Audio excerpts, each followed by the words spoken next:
Good evening, everyone. I think we're live. Welcome to Words of Pearls. We should be live. I'm not sure, but I think we are. Anyway, welcome to Words of Pearls, and I will just check to verify if we're on or not.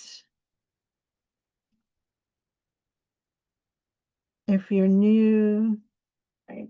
Okay, yes, we're on. So, if you're new to my broadcast, my name is Florencia Chang-Ageda. I do have a YouTube channel under Flo Chang-Ageda. So if this message appeals to you, and actually I just wrote, I didn't just write it, but it's something I wrote that I want to share with you. So if it appeals to you and you want to share it with someone who's not on Facebook, then you can go to my YouTube channel. The last name is the same, Chang-Ageda.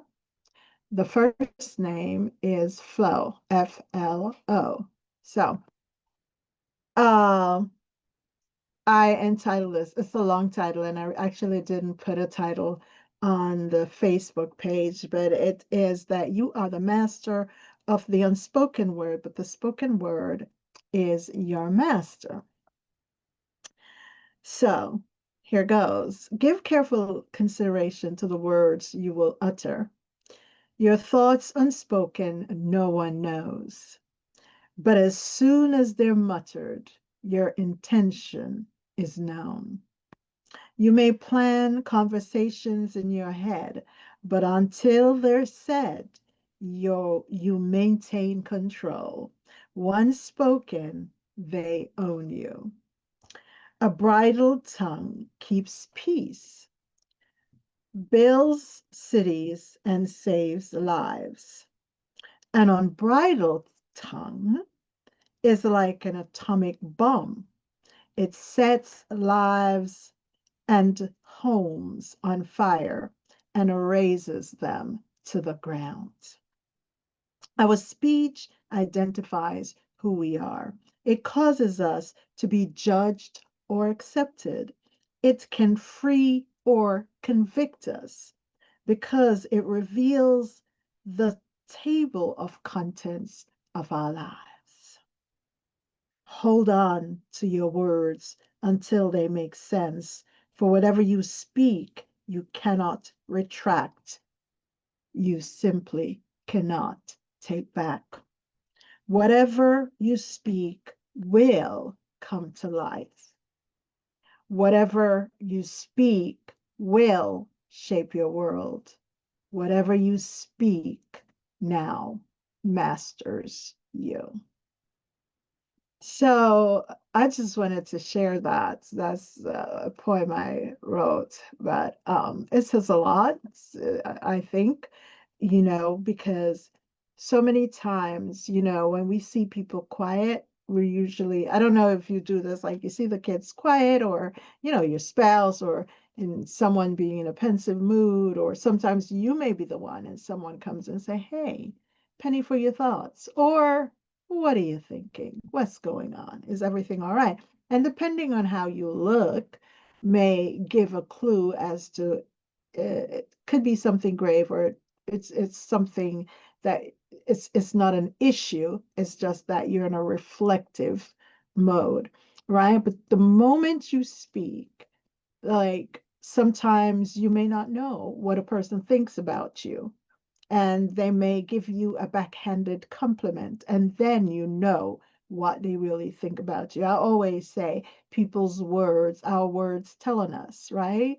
Uh, you know, and people's words reveal so much that sometimes when you listen, and my grandmother used to say, read between the lines. So I taught my children, read between the lines when someone's speaking to you, grasp the meaning of what they're saying. And, so many times, as I said, someone can say something, pretend, or as it's as if they're complimenting you, but they're really not. Um, so many times when people speak, you can tell if they're envious of you, if they dislike you, if they're supportive of you, you know, it comes forth.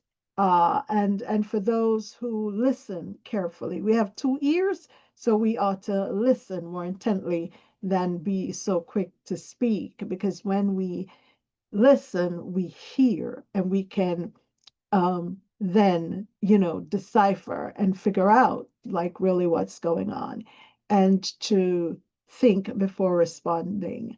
I mean, I know there are times when you're in a heated conversation and you're not willing to really listen to what the person is saying, but you just maybe in defense of yourself, you start spouting a lot, and that's telling also about you. As I said, we tell on ourselves when we speak.